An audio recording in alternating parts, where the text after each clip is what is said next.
تیار کیا ہے وہ نہایت قابل ستائش ہے۔ ہم سب اقلیتی طبقے کو ترقی دینا چاہتے ہیں اور انہیں ٹوپی سے ٹائی تک لے جانا چاہتے ہیں۔ حکومت کی جانب سے تعلیم کے میدان میں مختلف مقامات پر اسکول کھولے جا رہے ہیں، تعلیم کو فروغ دیا جا رہا ہے۔ لوگوں کو بہتر سہولیات کی فراہمی کے لیے آبادی قانون ضروری ہے۔ یہ قانون ہمارے ملکی معیشت اور معاشرے کی ترقی کے لیے کارآمد ثابت ہوگا۔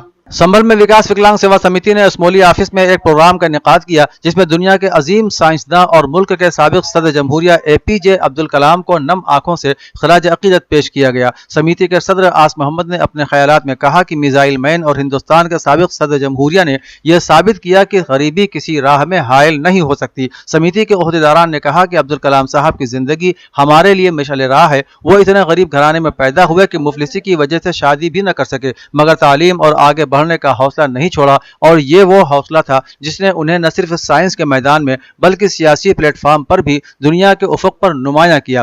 آج انہیں جو خراج عقیدت پیش کیا جا رہا ہے وہ انہیں نہیں بلکہ ان کی قومی، سیاسی اور سائنسی خدمات کو پیش کیا جا رہا ہے۔ اس موقع پر ان کی تصویر پر پھولوں کا ہار پہنا کر خراج عقیدت پیش کیا گیا۔ سمیتی کے اراکین نے خاموش رہ کر انہیں یاد کیا۔ اس موقع پر دیودت شرما، زین الحسن، نفیس دلخوش وغیرہ موجود رہے۔ دیوبند میں جیون یوگ اسٹوڈیو کے زیر اہتمام ٹیچر کالونی میں واقع شیو مندر میں جاری 4 روزہ مفت یوگا کیمپ میں یوگ گرو نوین نے ورزش اور یوگ کی اہمیت اور افادیت پر تفصیل کے ساتھ روشنی ڈالی اور جسمانی و دماغی طور پر چست درست رکھنے والے متعدد یوگ سے بھی روشناس کرایا۔ یوگا کیمپ میں دوسرے روز یوگ گرو نوین نے کیمپ میں شرکت کرنے والے افراد کو مختلف قسم کے یوگ کی مشق کرائی۔ اس موقع پر یوگ گرو وشال پنڈیر اور شنکر سنگھ نے کہا کہ یوگ تندرست زندگی اور سکون کی راہ بناتا ہے۔ یوگ ہندوستان کی قدیم وراثت ہے۔ انہوں نے کہا کہ ہندوستان اور یہاں بسنے والے یوگ کے استادوں میں کچھ بات تو ضرور ہے جو ان کے بتائے ہوئے ورزشوں کے طریقوں کو پوری دنیا کے لوگ اپنا رہے ہیں۔ انہوں نے کہا کہ یوگ کے ذریعے سے ہندوستان نے پوری دنیا کی نمائندگی ہی نہیں کی بلکہ قیادت بھی کی ہے۔ اتر پردیش میں لکھنؤ کے Sanjay Gandhi post graduate institute of medical sciences میں داخل سابق وزیر اعلیٰ کلیان سنگھ کی طبیعت میں افاقہ نظر نہیں آ رہا ہے۔ بھارتیہ جنتا پارٹی کے سینئر رہنما کی صحت پر خصوصی ڈاکٹروں کی ٹیم مسلسل نظر رکھے ہوئے ہے۔ اس درمیان وزیر اعلیٰ یوگی آدتیہ ناتھ منگل کے روز مسٹر سنگھ کی عیادت کو پہنچے۔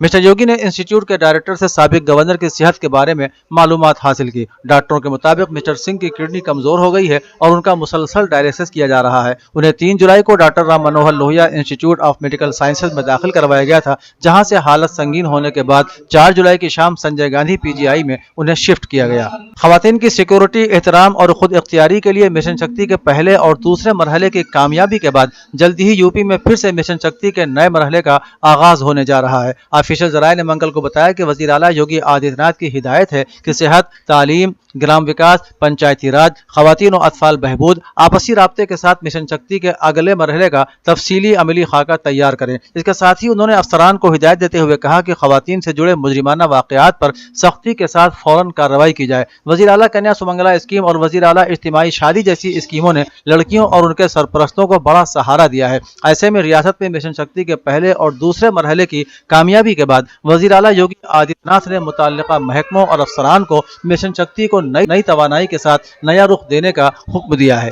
سماجوادی پارٹی سربراہ اکھلیش یادو نے کہا ہے کہ بے روزگاری کے اس دور میں اتر پردیش میں لاکھوں نوکریاں بانٹنے کا تماشا ہو رہا ہے، جبکہ آئے دن نوجوان دھرنا اور مظاہرہ کر رہے ہیں اور پولیس ان پر لاٹھیاں برسا رہی ہے۔ مسٹر یادو نے منگل کو کہا کہ BJP نے اپنے انتخابی منشور میں ہر سال 70 لاکھ نوکریاں دینے کا وعدہ کیا تھا، لیکن نوکری کسی کو نہیں ملی۔ BJP حکومت کے 5 سال کے میعاد کار میں اب چند مہینے ہی بچے ہیں۔ تمام دعووں کے باوجود نہ تو باہر سے سرمایہ کاری آ رہی ہے اور نہ ہی کاروبار لگ رہے ہیں۔ انتظامیہ اور حکومت ان کی بات سننے کو بھی تیار نہیں ہے۔ ایک سروے رپورٹ کے مطابق سال 2018 میں بے روزگاری کی شرح 5.92% تھی، جبکہ 2019 میں یہ شرح بڑھ کر 9.97% ہو گئی، یعنی بے روزگاری شرح میں 2 گنا سے زیادہ اضافہ ہوا۔ سال 2020 لاک ڈاؤن میں نکل گیا۔ 2021 میں پھر کیسے بے روزگاری کی شرح کم ہو گئی، اس کا جواب وزیر اعلیٰ کو دینا چاہیے۔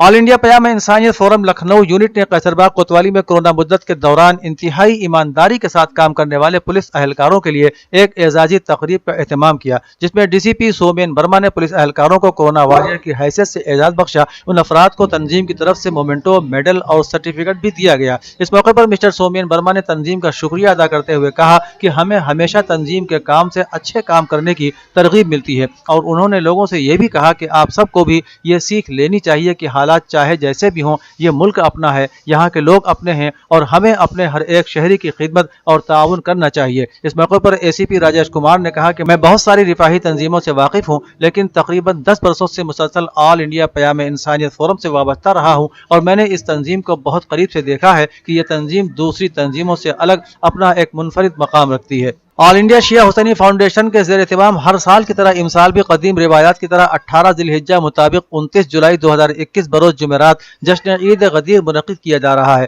پروگرام کے مطابق روضہ شبیہ نجف رستم نگر لکھنؤ میں نماز ظہرین ٹھیک 1 بجے دن میں باجماعت ہوگی۔ بعدہ مولانا سید عباس ارشاد صاحب محفل فضائل بیان فرمائیں گے، جس کے بعد محفل فضائل کو مولانا مرزا جعفر عباس خطاب فرمائیں گے۔ حسینی فاؤنڈیشن کے صدر مولانا مرزا ممتاز علی کے مطابق کووڈ-19 کے سبب گائیڈ لائن کا خیال رکھا جائے گا، لہذا امسال جلوس عید غدیر کو ملتوی کر دیا گیا ہے۔ بعد ختم محفل دسترخوان کا اہتمام کیا جائے گا اور نظر مولائے کائنات ہوگی۔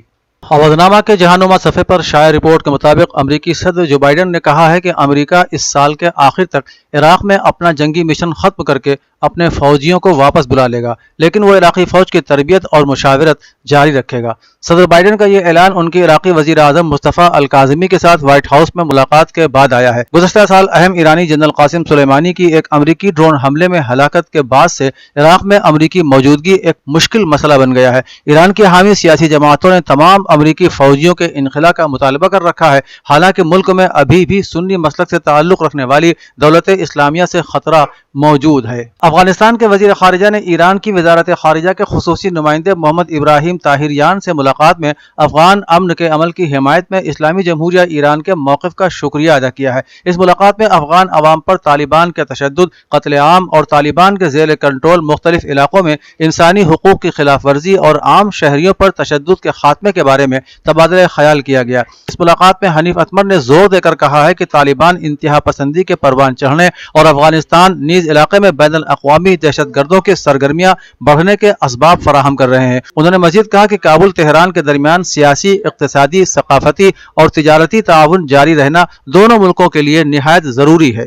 امریکہ نے کہا ہے کہ وہ دنیا بھر میں کووڈ-19 کے ڈیلٹا اسٹرین کے بڑھتے ہوئے معاملوں کے پیش نظر یورپی ممالک کے دباؤ کو درکنار کرتے ہوئے ملک میں بین الاقوامی مسافروں کے سفر پر پابندیوں کا سلسلہ جاری رکھے گا۔ یہ اطلاع امریکی صدر دفتر وائٹ ہاؤس کے پریس سیکرٹری جین ساکی نے دی ہے۔ محترمہ ساکی نے نامہ نگاروں کو بتایا کہ بہرحال ہم موجودہ سفری پابندیاں برقرار رکھیں گے۔ انہوں نے کہا کہ بین الاقوامی سطح پر مسافروں کی آمد و رفت زیادہ ہونے کی وجہ سے امریکہ اور دیگر ممالک میں کورونا وائرس کے ڈیلٹا اسٹرین کا پھیلاؤ بڑھ رہا ہے۔ اقوام متحدہ کی ایک حالیہ رپورٹ میں کہا گیا ہے کہ رواں سال کے جنوری سے جون تک ابتدائی 6 ماہ کے دوران افغانستان میں پرتشدد واقعات میں شہریوں کی ہلاکتوں اور زخمی ہونے کا تناسب گزشتہ سال کے مقابلے 47% بڑھا ہے۔ مبصرین کا کہنا ہے کہ اگر افغان حکومت اور طالبان جلد کسی سیاسی حل پر متفق نہیں ہوئے تو افغانستان کے حالات خطرناک حد تک خراب ہو سکتے ہیں۔ پیر کو اقوام متحدہ نے افغانستان کے حوالے سے ایک رپورٹ جاری کی تھی۔ اس رپورٹ کے مطابق جنوری سے جون کے درمیان 1659 افغان شہری ہلاک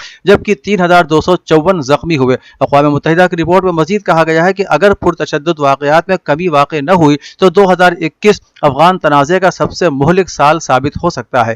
خبر رساں ایجنسی AFP کے مطابق حالیہ ہفتوں میں متحدہ عرب امارات کی 7 ریاستوں میں سے ایک ابوظہبی میں نئے کاروبار کو فروغ دینے کی کوششیں تیز کر دی گئی ہیں۔ ابوظہبی کے سرکاری میڈیا آفس نے اتوار کے روز ایک بیان میں کہا کہ ابوظہبی امارات میں کاروبار لگانے کی فیس 90% سے زیادہ کم کر کے $272 کر دی گئی ہے۔ بیان میں مزید کہا گیا ہے کہ اس نئے ٹیرف کے تحت کچھ فیسوں کو ختم کر دیا گیا ہے جو پہلے مختلف سرکاری اداروں کو ادا کی جاتی تھی، جبکہ دیگر کئی چیزوں میں بھی کمی کی گئی ہے۔ بیان میں کہا گیا ہے کہ اس قدم سے امارات میں کاروبار کرنے کے سلسلے میں نمایاں اضافہ ہوگا اور ابوظہبی کی علاقائی اور بین الاقوامی سطح پر مسابقت بڑھے گی۔ اودنامہ میں شائع مضامین کو مکمل طور پر پڑھنے کے لیے اودنامہ کی ویب سائٹ www.awadnama.com پر وزٹ کریں اور ای پیپر پر کلک کریں۔